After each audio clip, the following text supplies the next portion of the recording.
This is Ask the BCE Show number 34. I'm Allison Belding, and I will tell you exactly what it's like to be married to an entrepreneur.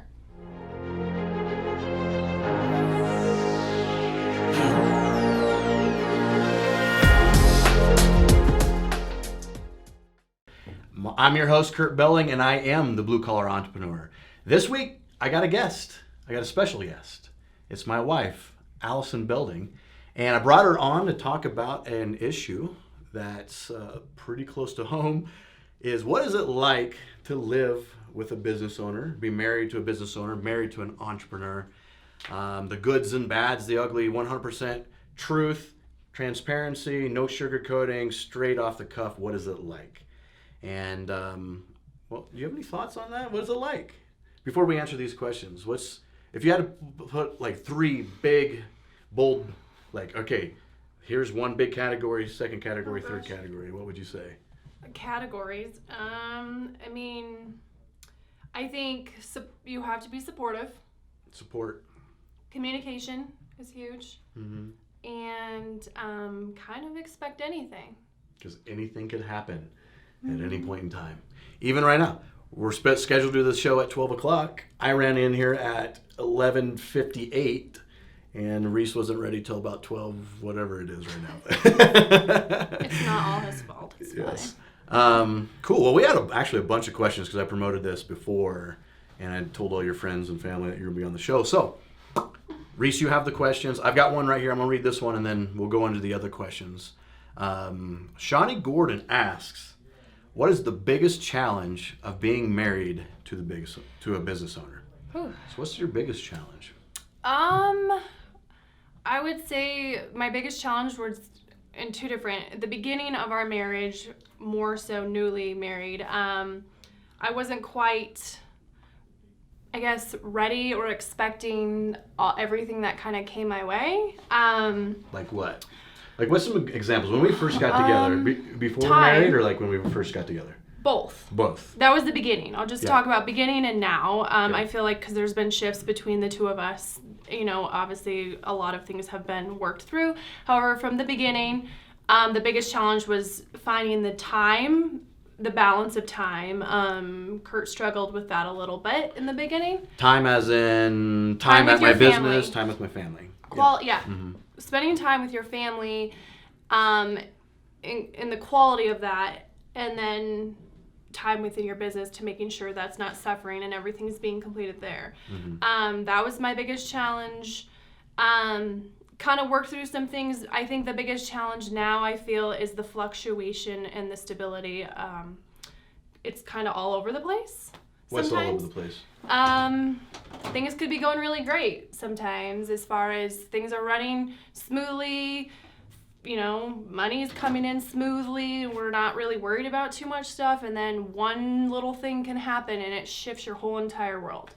So it's kind of a challenge that's kind of an everyday just because you just never know what's going to happen. And he only has so much control over certain things, and I think it's that what he has control over versus what he doesn't have control over. And is it the lack of stability is like probably the most negative? Is that what you're talking about right now? Because I don't get a paycheck every bi-weekly or monthly or however people get paid, and it's not constant. Like, you're not 100% sure that money is coming in. It could be some months he doesn't pay himself, and so we're trying to figure things out, and some months are greater and we can be and we're taking trips to Hawaii. It's not happening, trust me. So when we first got together, I know we struggled a lot with one, because you've never really been around a business owner, or especially intimately around a business owner. And here's one of the biggest struggles for me is I think you're used to talking to your significant other or talking to people during the day. When for me, when I'm at work, and I don't have the time to text and talk and I'm 100% in. I know, like, I struggled with that. And I think you struggled with that in the beginning. Is that right? Mm-hmm. Right. So when I'm at work, I'm gone. Mm-hmm. Like, there's hardly any communication. But I tried to, when I got home, be all in, being at home. And in the beginning, I did struggle because we had a lot going on in the company. I had to go off and do meetings at night and events, and I was all over the place. But And top of that, plus not talking during the day, where you feel, I just felt, to be honest, not neglected on purpose. However, I wasn't feeling that he was all in with us. So that's a challenge. But I don't feel like that's the case anymore. We've worked through things. He's slowed down on some of that outside work stuff, and he really kind of balances things. So yeah, we're good. Business owners out there, let me give you one great piece of advice. If you have a significant other, a wife, husband, whatever it is, this applies for men and women. And the saying is, happy wife, happy life. If your home life is not good and you own a business, your business is not going to be good. You won't have the time and energy to be able to put in the business. So your number one priority should be making sure your home life is very good. Making sure your wife is very happy, because if the wife's not happy, that means I've got to spend a lot of time and energy making the wife happy and then not being able to put in the business, and your business will suffer. So your number one priority has to be your family. Right? Yep. It's easier said than done sometimes, though, too. All right, Reese, you have a second question? You just asked the one from Shawnee, right? Yep. What are the biggest challenges being married to a business owner? Question number 2 is, and this is also from Shawnee, how do you help Kurt de-stress during the ups and downs? Back rubs. How do you help me de-stress from the ups and downs? So how do you help your significant other that owns a business, entrepreneur, de-stress? So how do you do that? Well, I'd say you're pretty good about figuring out and, identifying your own stress. So you kind of do your own thing. But I think when your stress gets to be too overwhelming and you don't know what to do anymore after trying all those avenues, that's when Kurt usually will say, I just am too stressed out. I don't know what to do. Usually I try to offer, like, what do you need? What do you want? And it's never really an answer. It's just, I think sometimes he wants to talk through what's happening, and I don't have to come up with a solution for him, but I think just putting that all out there on the table raw with me, because I'm kind of, not as much as involved as, say, with work, that I think that really helps him de-stress. And I try to, make light of the situation, not necessarily not take it seriously, but, I listen. I think just by listening helps you a lot, and then, trying to be in a good mood for you and have things be really, happy at home, so he can feel like his mind can just release a little bit. So. Yeah. And you do a great job of that, by the way. Again, happy wife. You do a great, no, you do, you do Are you lying? No, I'm not. You do a great job of that. And here's the reality is, once I've met you, I had owned businesses for a long time. If we would have met when I first owned businesses, I think it would have been a nightmare, because when you're an early business owner, you don't understand how to handle stress. And little things are way more stressful than what they need to be. And now that I'm a little more veteran of business owning, I've developed tools and skills to be able to handle stress. My mindset's better. Little things aren't stressful anymore, little problems. But it still builds up sometimes, and stress builds up. And you do a great job of recognizing when I'm stressed, to know that, okay, let's just make the atmosphere a good one so we don't compound the stress. And but yeah, business owning can be super stressful, especially when you own multiple companies like I do. But it doesn't have to be. It's all perception. Stress comes from your fear of the future, which is not even happening yet. So what's funny is, I know that, but sometimes I don't apply it. I could be stressed out over stuff that I don't have control over, and stressed out over things that are in the future that haven't even happened yet, may not even happen, but I come home stressed sometimes too. Yep. Yeah. So, I don't know, you got any more on that? Yeah, she has a 3-part question. Her final third question is, what would be advice to someone else getting into a relationship with an entrepreneur? Because it's coming from Johnny and they know. As this is a joke, don't get in a relationship. Totally kidding. Man. I would think that just advice towards that is just kind of understanding who you are and who that person is, and kind of the dynamics of what that relationship's going to look like. I think it's communication even prior to you getting into that relationship on a serious note, and just seeing if that's something that you can navigate, because I've learned a lot from the beginning to now. I think it's something that anybody can navigate. It's definitely challenging at times, but it also is very rewarding also. So I guess just understand each person and how they're going to work within that dynamic of being an entrepreneur, because that could be really, say if he's stressed all the time, the person, or she's stressed all the time, and you can't communicate, and they don't have that balance or not willing to have that balance, I don't feel like that relationship's going to work out. Yeah, 100%. And to kind of just follow up on your answers, communication is key. You can get through anything, if you just communicate well. And over-communicate. Even if it's something you don't feel like, man, I probably don't need to talk about it. Talk about it, because that'll build up and develop into something. It'll fester and develop into something bigger. So. Yep. Yeah. So wait, is your answer don't marry a business owner, or like, okay, go ahead, but know that like you may have to compromise on some things? Go ahead. You're just gonna have to compromise. And there could be some benefit if the guy's or girl's successful, the person's successful. There's some benefit, financial benefits, some freedoms, time benefits that come along with that, and we'll talk about that more. I'll bring that back up. But Matthew Matson. What is the most effective way to lose fat besides cutting sugar and maybe processed foods? I'm not. You want to take that one? Hey Matt, I'll take it real quick. The most effective way to lose body fat besides cutting sugar, I mean that's the biggest thing, man, is cutting bad food, sugar. That's the most important part. But like, it's calories in versus calories out. Calories is just energy, and body fat is just energy not burnt. So if you're taking in an excess of energy than what your body burns, you're going to gain body fat. But if you take in less energy than what your body uses, you're going to lose body fat. Keep it that simple, guys. You don't have to go on some strict diet where you're only eating fish and asparagus for a month or some weird crap like that. Like, you don't have to be like chicken and rice for Alex every day. It doesn't have to be that strict. Just look at energy in versus energy out. It's as simple as that. That's all it is. And if you want to eat sugar, eat a little sugar. It's okay. Energy in, energy out. Everything moderation, I think. Balance, right? Yeah. Cool. You have nothing on that one? No. Okay. We'll stick in our wheelhouse, right? All right, Reese, you have another question? Yeah, this one's from Casey. What was the biggest surprise or something you learned once you married an entrepreneur? Biggest surprise. What is the biggest surprise or something you learned once you married an entrepreneur? Kind of everything that we've already talked about. I just never really expected how up and down it could be, as opposed to somebody, say, who works Monday through Friday, 9 to 5, 8 to 5, whatever, very strict schedule. You kind of understand what that is because I'm in that world. So